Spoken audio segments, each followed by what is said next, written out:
Assalamualaikum warahmatullahi wabarakatuh. Selamat siang, Pak. Di sini saya akan memperkenalkan diri saya. Nama saya Adrian Priyadi. Saya dari Fakultas Ekonomi Bisnis. Dari sini saya akan mempresentasikan tentang materi karakteristik etika dan profesionalisme sebagai seorang sarjana. Etika etika merupakan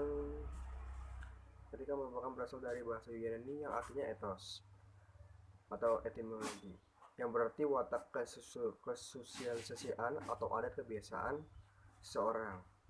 Etika biasanya berkaitan erat dengan perkataan moral yang merupakan istilah dari bahasa Latin yaitu mos dan dalam bentuk jamaknya mors, yang berarti juga adat kebiasaan atau cara hidup seseorang dengan melakukan perbuatan yang baik atau kesosialisasian.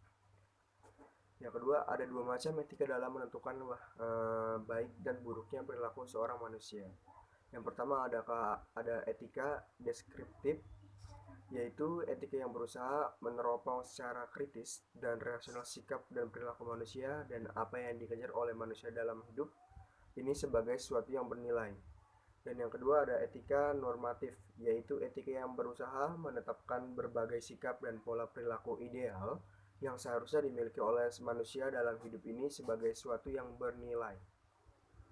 Nah, yang selanjutnya ada sistem penilaian etika. Ada beberapa titik. Yang pertama ada titik berat. Penilaian etika sebagai suatu ilmu adalah pada perbuatan baik atau jahatnya, susila atau tidak susila. Yang kedua ada perbuatan atau kelakuan seorang yang telah menjadi sifat baginya atau telah mendarah daging dalam dirinya.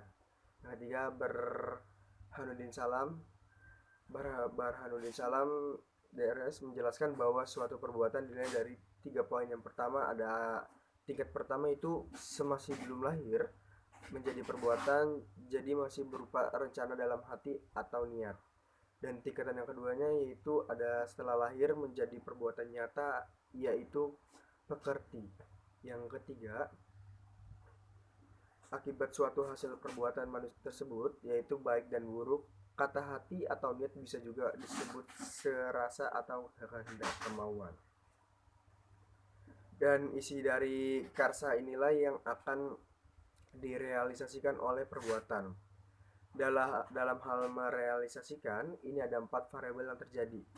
Yang pertama ada tujuan baik, dan yang kedua ada yang tujuannya yang tidak baik. Yang ketiga tujuannya tidak baik, dan 4 ada tujuannya baik. Dan selanjutnya ada pengertian dari profesi. Profesi merupakan suatu jabatan atau pekerjaan yang menurut keahlian atau keterampilan dari pelakunya. Biasanya sebutan profesi selalu dikaitkan dengan pekerjaan atau jabatan yang dipegang oleh seseorang. Profesi memiliki mekanisme seperti aturan yang harus dipenuhi sebagai suatu ketentuan. Sedangkan kebalikannya, pekerjaan tidak memiliki aturan yang rumit seperti itu. Hal inilah yang harus diluruskan di masyarakat karena hampir semua orang menganggap bahwa pekerjaan dan profesi adalah sama. Secara umum, ada beberapa ciri atau sifat pada profesi, yaitu yang pertama adanya pengetahuan khusus, yang kedua adanya kaidah dan standar moral yang sangat tinggi, dan yang ketiga mengabdi pada kepentingan masyarakat. Dan ada ciri-ciri profesi. Yang pertama ciri-ciri profesi adanya pengetahuan khusus, dan yang kedua adanya kaidah dan standar moral, yang ketiga mengabdi kepada kepentingan masyarakat, dan yang keempat ada izin khusus untuk menjadikan suatu profesi. Yang kelima ada kaum profesional biasanya menjadi anggota dari suatu profesi. Berikut ada prinsip-prinsip etika profesi. Yang pertama ada tanggung jawab, dua keadilan, dan yang ketiga otonomi. Dan selanjutnya ada karakteristik dari seorang profesi. Yang pertama keterampilan yang berdasar pada pengetahuan teoritis. Yang kedua ada asosiasi profesional. Yang ketiga ada pendidikan yang ekstensif. Yang keempat ada ujian kompetensi. Yang kelima ada pelatihan institut nasional. Yang keenam ada lisensi. Yang ketujuh ada otonomi kerja. Yang kedelapan ada kode etik. Yang kesembilan mengatur diri. Dan yang 10 ada layanan publik dan altruisme. Yang selanjutnya ada pengertian etika profesi. Etika profesi menurut Kaisar dalam Suhardi Lubis tahun 1996 yaitu adalah sikap hidup berupa keadilan untuk memberikan pelayanan profesional terhadap masyarakat dengan dalam rangka melaksanakan tugas berupa kewajiban terhadap masyarakat. Dan yang selanjutnya profesionalisme.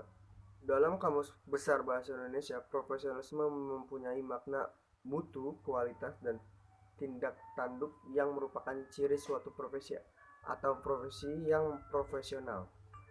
Profesionalisme merupakan sikap dari pekerja hendaklah dikerjakan oleh seorang yang mempunyai keahlian dalam bidangnya atau profesinya. Sekian yang dapat saya presentasikan. Kurang lebihnya mohon maaf. Wassalamualaikum warahmatullahi wabarakatuh. Selamat siang, Pak.